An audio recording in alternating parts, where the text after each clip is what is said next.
Hello everyone, and today we are going to discuss an epic game played in the Prague Masters 2022 in the round number 4 between Parham Maghsoodloo versus Harikrishna Pentala. And the game is actually very epic because after watching this game, you are going to already understand that can you mate with the two knights? Because mating with the two knights is actually impossible.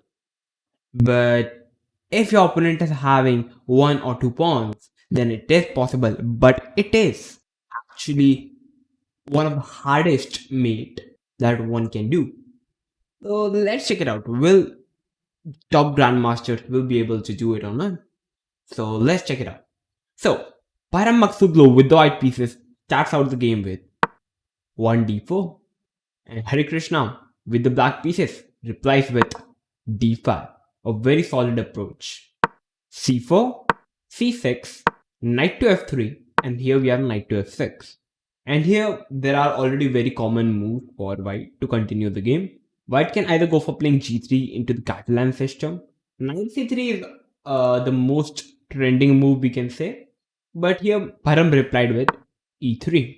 And after playing e3, here black got an opportunity to develop the bishop to f5. And to all those who don't know, after playing knight to c3, if black goes for developing the bishop in this position, then we can already consider the bishop f5 is a mistake. The reason is quite simple. Here white can simply capture the pawn on d5, and after black captures it back, white is having a powerful move queen to b3, which hits both the pawn on d5 as well as the pawn on b7.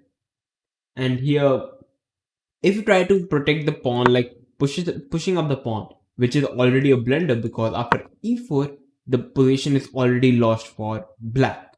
If you try to capture the pawn, bishop to b5 is already very deadly. Light squares are tremendously weak, and the game is already actually over. So the best approach from the black side is to play, queen to b6. And here white can simply capture the pawn on d5. Knight d, queen d, e6, queen b3, and after trading the queens, knight c6, e3, and here white is already simply a pawn up, and white is winning the game. Not winning, but I can say that white is very comfortable because white is a pawn up. So this is what happens after knight c3 if black tries to play bishop f5. You can already go for punish your opponent. But we have e3 by Parham. Definitely this was his preparation. Bishop to f5, knight to c3, e6, knight to h4, going for the bishop on f5 because this is basically the key bishop, a very strong bishop. Bishop to e4, provoking white to play f3, weaken up the king side a little bit, and then going bishop to g6. Queen to b3, hitting the pawn on b7, queen to b6, and now capturing the bishop on g6. At g6, and here we have bishop to d2. You see guys that nobody is capturing the queen. The reason is actually quite simple.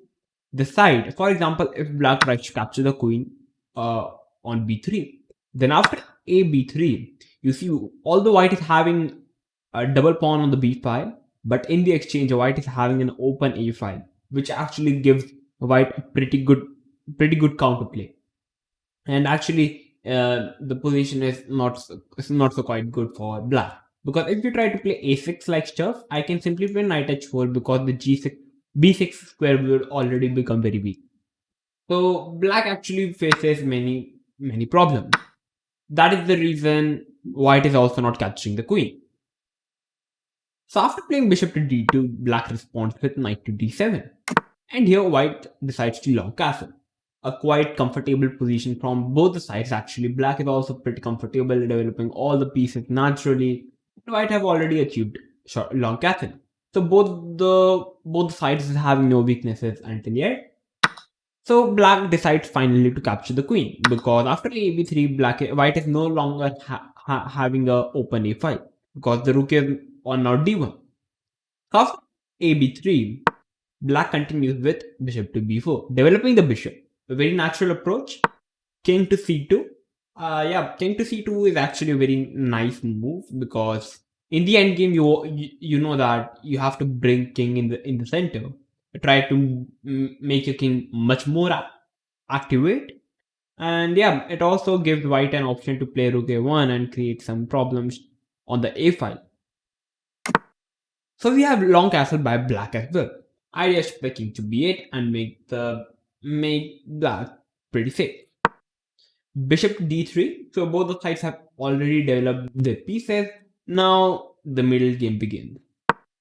a6, bishop e1. So white is actually having a very nice idea of playing bishop to g3 and controlling all the dark points. And here black responds with bishop to d6, not allowing white to continue the game by playing bishop g3 and having a pretty good diagonal.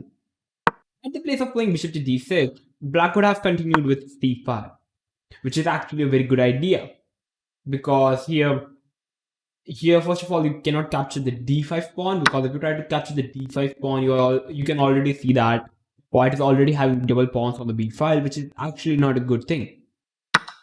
So capturing the d pawn is out of question. So the only move you can do is d into c5, and after dc5, you see black is having already very comfortable position. Black is aiming for the pawn on e3, and here after cd you can say knight d, knight d.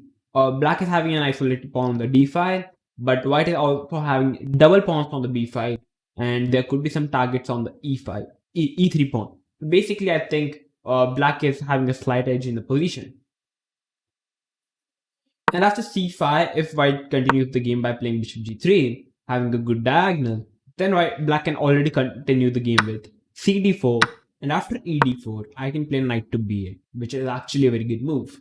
The d4 pawn is actually weak. I can continue the game by playing knight to c6, putting more pressure on the pawn on d4.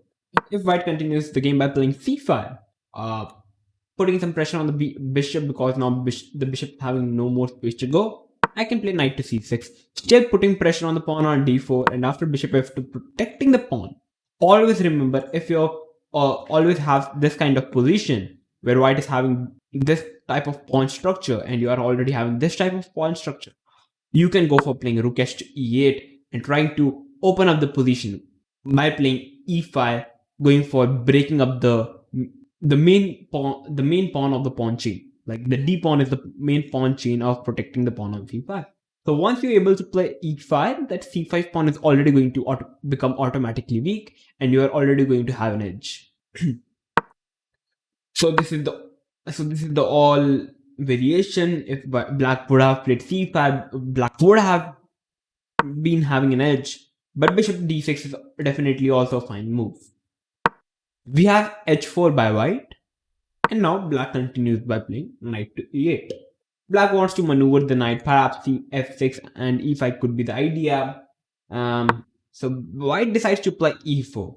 And I think after e4, white is also having a pretty nice position. White is having a perfect center, no problems. I think there are no such weaknesses from the white side.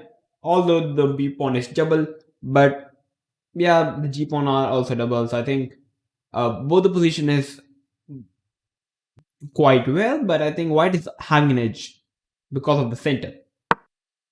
Knight to c7, bishop to f2, bishop to e7, now trying to put on some pressure on the pawn on h4. Perhaps the idea could be to play rook h7, doubling on the h file, and trying to launch an attack by playing the rook g5.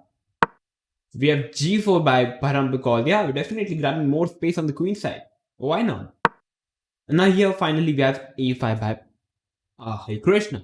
Perhaps he wants to put his bishop on b4, perhaps he wants to grab more space on the king side, and here white continues the game by playing bishop to g3. Definitely now the bishop is having the perfect square, covering all the dark squares. Knight to b8, bishop to e2, bishop to d6, trying to trade off the dark square bishops, and here we have e5 by white. Bishop to b4 and c5. And you can already see that white is having more space in the center, more space in the king side. And the main pawn on the d4 could not be easily attacked. So definitely white is having a very good position actually. Here black continues the game by playing b6. Oh, very nice move by Harikrishna. cb6, sacrificing a pawn. Knight to 8. You see how these knights are just together near the king, protecting everything, and now hitting the pawn on b6. Knight to a7, knight to a2, hitting the bishop, bishop to e7. Definitely, you see the knight on a2 is actually pretty bad, and you don't want to trade the knight with your extremely strong dark square bishop, because you can see the dark squares are extremely weak. So you can simply just pull back your bishop, and you can see that the knight on a2 is already very bad. So bishop to e1 by Parham, attacking the pawn on a5, and now we have king to b7 by black. Sacrificing another pawn, bishop into a5. So now basically black is 2 pawn. But although black can actually, you can see there are 3 pawns in a row for the white, which is definitely not a good thing. Black continues with c5. Capturing the pawn on h4 could also be an idea, like bishop into h4 could also be played by Harikrishna, as these 3 pawns are already weak in the future. But okay, the c5 is also definitely a fine move. White is having no option to capture the pawn. Bishop c5, b4, hitting the bishop. Here we have bishop to b6, and here we have f4 by white. Grabbing more space on the queen side. Perhaps there could be some ideas of attacking by playing c5, f5, or perhaps h5 could be an idea. I don't know. Rook to c8 check, knight to c3, knight to c6, hitting the bishop. So now bishop is kind of forced to trade the bishops. Knight into b6. You see, the knights were on b8 and 8, and now the knights are on c6 and b6. Such a nice combination. King to b3. You see, in the endgame, and first of all, everybody said that we need to keep our king safe. But Param is like, I don't mind it. I'm going to use my king as a protection guard of my protecting the pawn on b4. As you see, the pawn was hanging on b4, so he simply played king to b3. Yeah, he thinks like the king is extremely safe, bro. Nothing is happening. So black continues by playing rook to 8, grabbing the open file. White plays b5, hitting the knight. Knight check, and now we have king to b4. So he basically played king to b3, king to b4, and thinks his king is extremely safe. But one check, and the game is over for white. You see, everything is actually pretty packed for white. No space to go. One check and the game is over. But where we can give it from? We have knight to c4 by black. Idea, there could be some ideas like the pawn is hanging, the e3 square is weak, and so white continued by playing b3. Knight to e3, and you have rook to c1. A big blunder from, I would not say blunder, but I would say a big mistake by white. White should have played rook to d2, and actually white is pretty comfortable, and I would say that white is actually better in this position, having a good amount of queenside space. Rook a3 could be an idea. Rook s3 could be an idea, hitting the knight, and I think definitely white is actually pretty comfortable in the position, and white is also an 1 pawn up. So yeah, rook d2 gives a clear edge from the white side, but playing rook to c1 turns out to be a blunder, or I would say a mistake, which equalizes the position, because here we have rook to c8, knight bishop to f3, and here feel free to pause the video and try to find the best move. Why rook to c1 was a mistake at the place of playing rook to d2? What was the reason? So feel free to pause the video and try to find the best move for black in the position. Okay, so if you're all able to find this fantastic move, then make sure to comment in the comment section below. Rook to a1, fantastic move. You see, now rook into a1 is not possible because of mate in 2. Knight checking moves and mate. You see, this safe king simply got checkmated in 2 moves. The game is over. That is the main reason rook to d2 was much better than rook to c1, because after rook to d2, rook a1 is not possible because white can simply capture the rook, and there would be no knight to c2 check. That's the main idea. But okay, after rook to a1, Parham played the move h5, gh,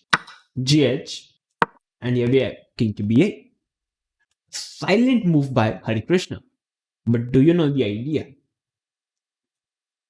The position I would say now actually Param have been caught into the zugzwang.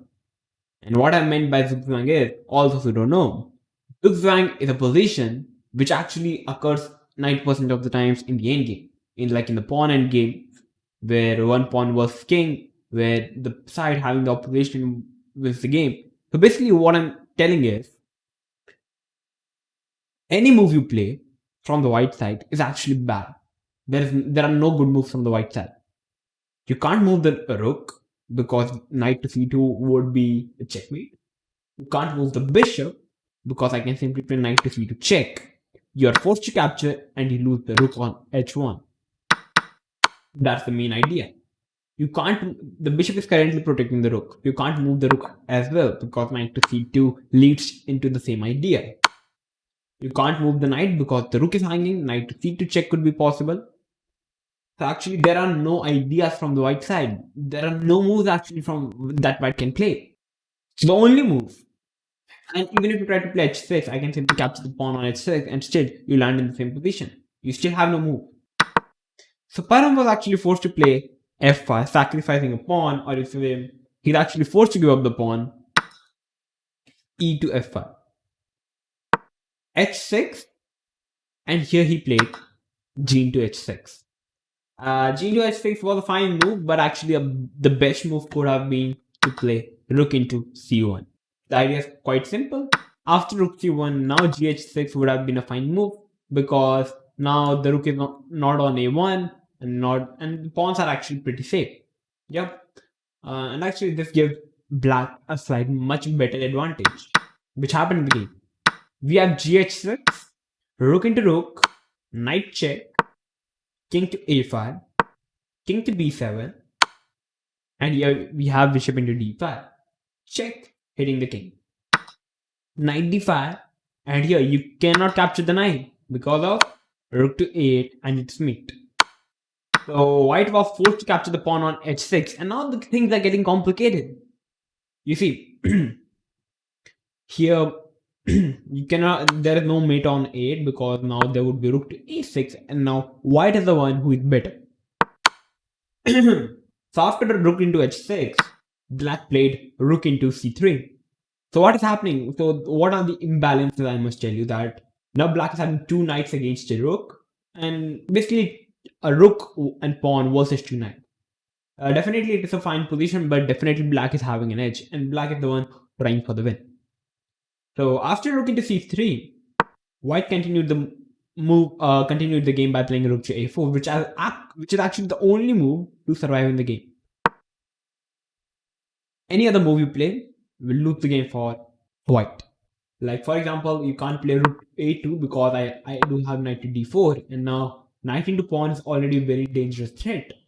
And actually rook into pawn and just mating idea, just finding the mating net is already game over for white. Definitely, that is the reason you can't move the rook actually from this a file because I'm having rook into b3, and now soon I can simply play rook to a3 and it's game over for the white king. That is the reason rook to a4 was the only move, so that black can't even play knight to d4 hitting this pawn.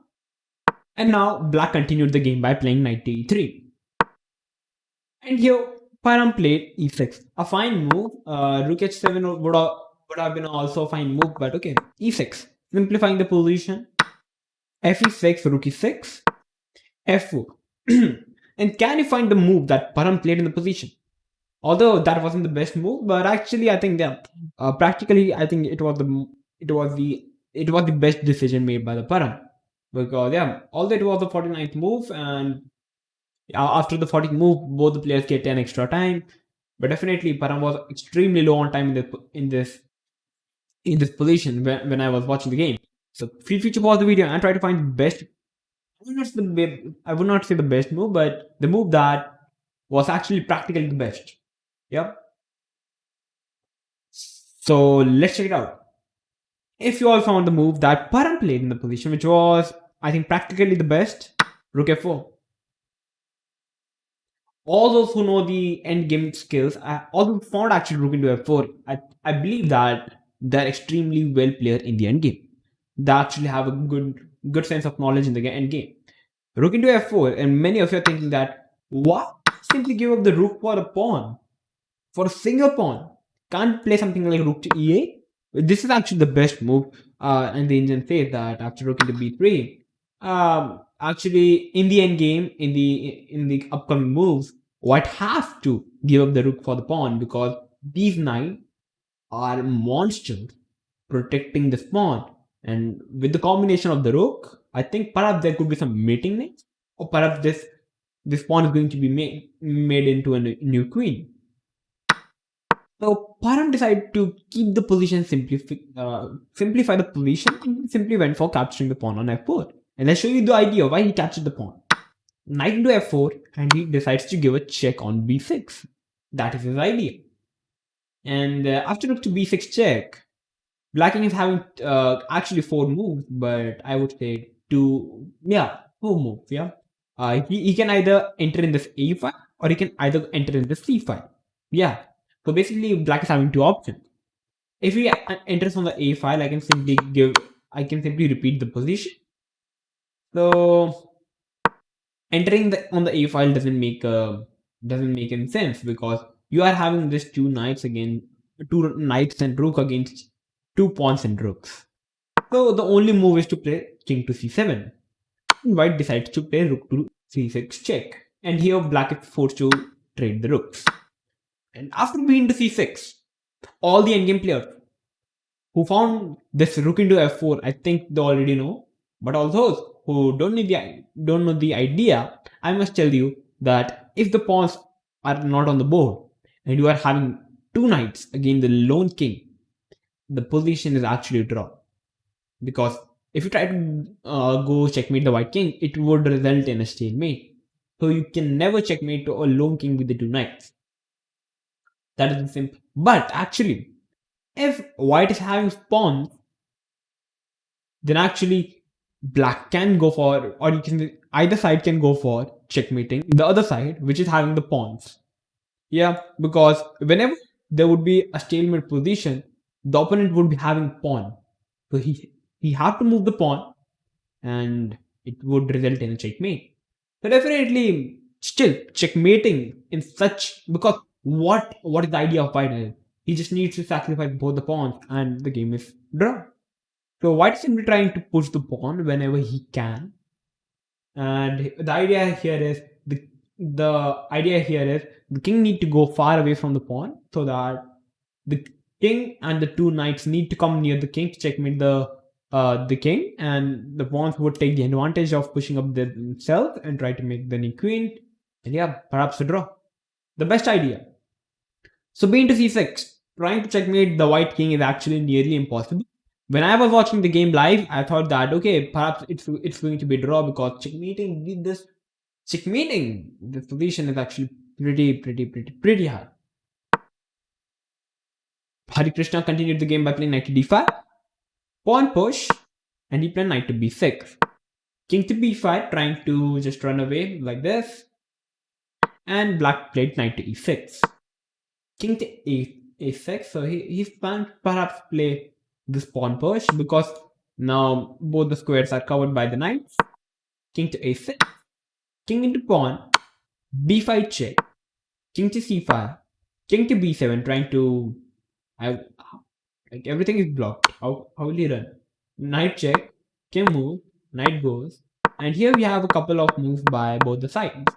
You see, black is not moving this knight because if he tries to move the knight, the pawn is going to advance. So theoretically, it's a draw. Technically, actually, I would say that if you put this position on the engine, it would say black is having an edge because he's having two knights, but it's a draw. King f5, and we have a couple of moves by both the players, and this is the critical position. Okay, this position is a draw. This position is losing for white. Can you explain how? King h7 is the correct move to draw the game. King h6 was a blunder. I don't know how, but it is. That's it. It says that if you try to play king h7, like king f6, king h6, knight to g4 check, king h5, king f5, king h4, and the white king is running away. I don't know how, but it did. And the difference of playing king to g6 in this position is now black played king to g4, which was blunder. Here, black should have continued the game by playing king to g4, which was the correct move, okay? King h7, king h5, king g7, king g5, king h7. And here, black should have continued the game by playing knight to g4, which is the correct variation to checkmate the white king. What happened in the game with knight to f7, which was a blunder, and now the game is actually draw. But still, very hard. The knight to g4 was a mate for white. I'll show you how. King g7, you try to run away. I play knight to h6. King f8, try to run away. I play king f6. You try to run away like this. But here we have knight f7. Covering both the squares, you have to come in. Soon I'll make a box and force you to come in. Like this. And after king g8, it's simple. Bring the knight into the game. And it's mate. Simple. Not so simple. I'm just showing you with the help of the engine. While it's very hard. King h7. We have knight to f7, and in this position, the best move was to play king g8, and the game is draw. Like king f6, king here. It's a draw. But we have king f6. But we have king g7, which gave the opportunity to black to checkmate the white king again. King h7, making the, and here black successfully made a box. And here after knight to d7, on the move number 74, after playing knight d7, Parham decides to resign the game. The reason is quite simple. If you try to push the pawn in here, I can play knight f6. If you try to push the pawn, knight e7. And the moment you make a queen, I can play knight to g6, and it's the mate for the white king. I would say epic game played by Harikrishna Pentala. Just checkmating the two knights is actually nearly impossible task, but he actually did it. And yeah, definitely finding the best moves in the end game, like Parham Maghsoodloo can't find it. Like there were a couple of chances where white could have made a draw, but definitely the knights end games are too complicated. Even the grandmasters can't help it because it is so hard to find the difference between the moves. We don't know what is the right move, and it leads to a checkmate, like a beautiful checkmate like this. That is the reason he didn't want to get checkmated, and the moment Harikrishna played knight to d7, he knew that he have already been trapped because you are forced to move the king. You're not having any squares. Your king is actually completely blocked, and it's a mate. A fantastic game played by Harikrishna and Parham Maghsoodloo. Definitely a nice game in the Prague Masters of the round number 4.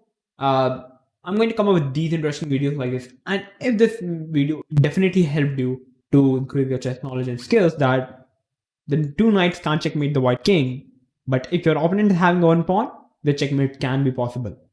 So if you like this game, then make sure to like the video. If you're new to my channel, then make sure to subscribe to the channel and make sure to share this video with everyone. I'm going to come up with these interesting videos like this. So till then, stay tuned and keep watching One Shot Chess.